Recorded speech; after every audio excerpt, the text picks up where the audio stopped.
नमस्कार दोस्तों, स्वागत है आपका मेरे चैनल में। हम बात कर रहे हैं उत्तराखंड में भू कानून और मूल निवास के बारे में। तो इस टॉपिक की शुरुआत हम करते हैं कि उत्तराखंड में जो है वो इस समय भू कानून का काफ़ी मांग हो रही है। तो हम ये जानने की कोशिश करेंगे कि एक्चुअली में एक भू कानून होता क्या है और इसकी जो मांग है वो दिन प्रतिदिन उत्तराखंड में क्यों बढ़ते जा रही है। तो ये क्या है कि जो हमारा सशक्त भू कानून और मूल निवास की बात है।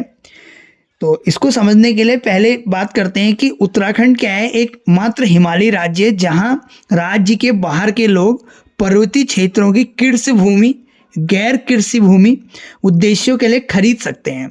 वर्ष 2000 में राज्य बनने के बाद अब तक भूमि से जुड़े कानून में कई बदलाव किए गए हैं और उद्योगों का हवाला देकर भू खरीद प्रक्रिया को आसान बनाया गया है।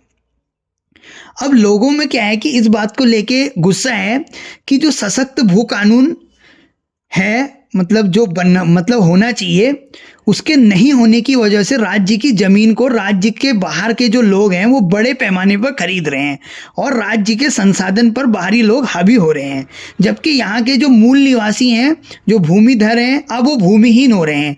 इसका असर पर्वतीय राज्य की संस्कृति, परंपरा और अस्मिता और पहचान पर पड़ रहा है। देश के कई राज्यों में कृषि भूमि की खरीद से जुड़े सख्त नियम हैं। पड़ोसी राज्य यदि हिमाचल की बात करें तो कृषि भूमि के गैर कृषि उद्देश्यों की खरीद बिक्री पर वहां पर रोक है।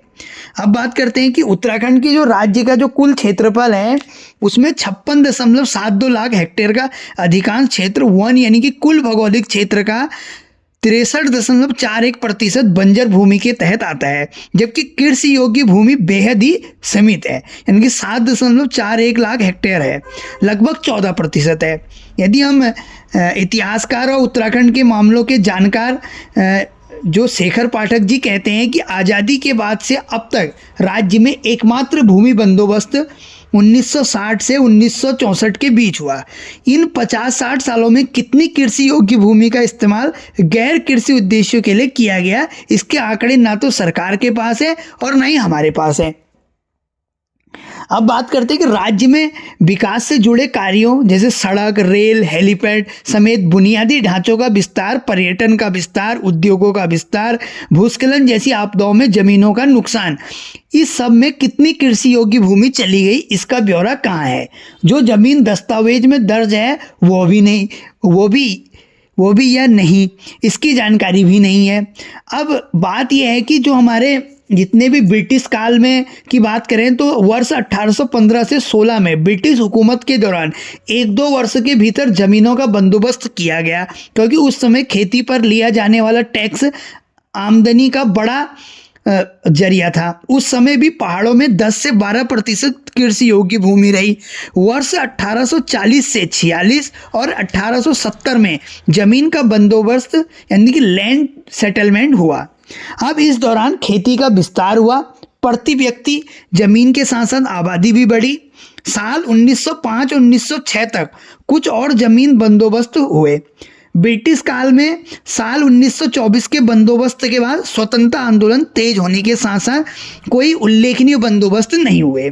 अब आज़ादी के बाद उत्तर प्रदेश में यूपी जमींदारी उन्मूलन और भूमि सुधार अधिनियम 1950 एक्ट आया। कुमाऊं और उत्तराखंड जमींदारी उन्मूलन और भूमि सुधार अधिनियम 1960 में राज्य में भूमि बंदोबस्त हुआ। अब राज्य की जो सीमित कृषि योग्य भूमि का इस्तेमाल ही बुनियादी ढांचों के विकास के लिए हुआ। शेखर पाठक जी कहते हैं कि तराई में खेती की जमीन पर उद्योग आए, शहरीकरण हुआ, पहाड़ों में जिला मुख्यालय, शिक्षण संस्थान सब श्रेष्ठ कृषि भूमि पर बने। टिहरी बांध की झील से पहले भिलंगना और भागीरथी की घाटियां बेहद समृद्ध कृषि भूमि थी, जो झील का हिस्सा बन गई। इसी तरह खेती के लिहाज से समृद्ध पिथौरागढ़ में आईटीबीपी को 2 बटालियन, 2 कंटोनमेंट जोन, रक्षा मंत्रालय का बड़ा पांडा फार्म, सब कुछ कृषि भूमि पर बना। पंतनगर कृषि विश्वविद्यालय को 16,000 एकड़ भूमि का एक बड़ा हिस्सा, फैक्ट्री, रेलवे से लेकर सरकारी प्रतिष्ठानों को दे दिया गया। यहाँ हेलीपैड के लिए भी कृषि विश्वविद्यालय की भूमि दी गई। अब बात करते हैं कि जो भू कानून है उसमें बदलाव क्या है। राज्य में बाहरी लोगों द्वारा भूमि खरीद समिति करने के लिए वर्ष 2003 में तत्कालीन एनडी तिवारी सरकार ने उत्तर प्रदेश के कानून में संशोधन किया और राज्य का अपना एक भूमि कानून अस्तित्व में आया। इस संशोधन में बाहरी लोगों को कृषि भूमि की खरीद 500 वर्ग मीटर तक सीमित की गई। वर्ष 2008 में तत्कालीन मुख्यमंत्री भुवन चंद्र कंडूरी ने संशोधन कर भूमि खरीद की सीमा घटाकर 250 वर्ग मीटर कर दी। अब बड़ा बदलाव 2018 में भाजपा के त्रिवेंद्र सिंह रावत के मुख्यमंत्री रहते हुए लिया गया, जब ZALR एक्ट में संशोधन कर उद्योग स्थापित करने के उद्देश्य से पहाड़ में जमीन खरीदने की अधिकतम सीमा और किसान होने की बाध्यता खत्म की गई। साथ ही कृषि भूमि का भू उपयोग बदलना आसान कर दिया गया। पहले पर्वतीय फिर मैदानी क्षेत्र भी इसमें शामिल किए गए। अब बात करते हैं, उस समय सदन में एकमात्र विधायक मनोज राउत ने इसका विरोध किया।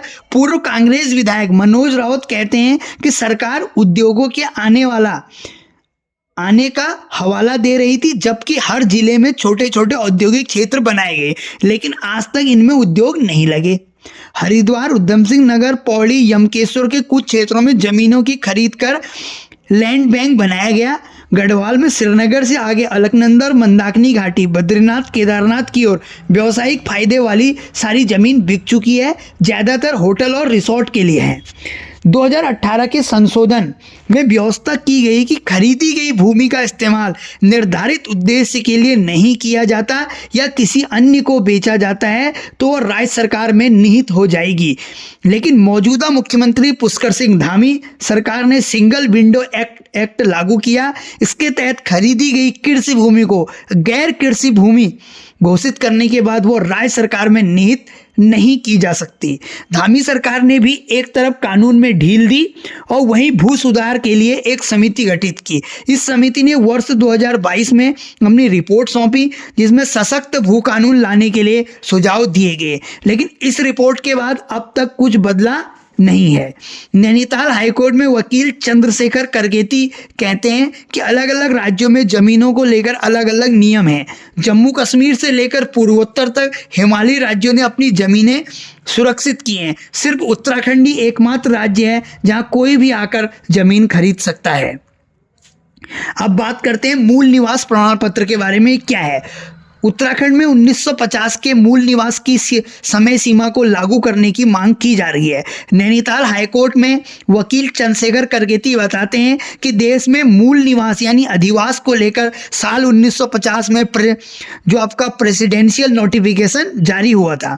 इसके मुताबिक देश का संविधान लागू होने के साथ वर्ष 1950 में जो व्यक्ति जिस राज्य का निवासी था वो उसी राज्य का मूल निवासी होगा। वर्ष 1961 में तत्कालीन राष्ट्रपति ने दोबारा नोटिफिकेशन के जरिए स्पष्ट किया था।